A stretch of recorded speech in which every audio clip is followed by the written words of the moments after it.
Arestado ang mag-asawang kasambahay sa Santa Maria, Ilocos Sur. Suspect sila sa pagnanakaw ng mahigit 1 milyong pisong halaga ng alahas ng kanilang amo. Makibalita tayo kay Manny Morales ng GMA Ilocos. Nabawi mula sa mag-asawang Rhea at Henry Duque ang ilang alahas na umano'y ninakaw nila mula sa kanilang amo sa barangay Balyo Daya, Santa Maria, Ilocos Sur. Nagtatrabaho bilang mga kasambahay ang mag-asawa.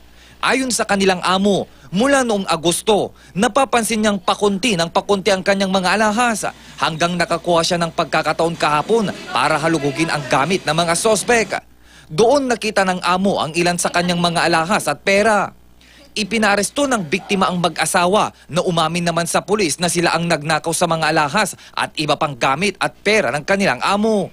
Ayon sa biktima, aabot sa 1.1 million pesos ang halaga ng mga ninakaw. Pero hindi na nabawi ang iba pang alahas dahil isinanla ng mga sospek ang mga ito sa iba't ibang pawn shop.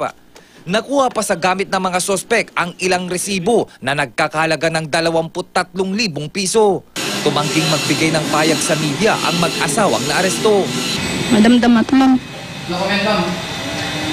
Ayon sa pulis, sasampahan nila ng kasong pagnanakaw ang mga sospek na sinabi raw sa kanilang testimonya na nagawa lang nilang magnakaw dahil sa kahirapan.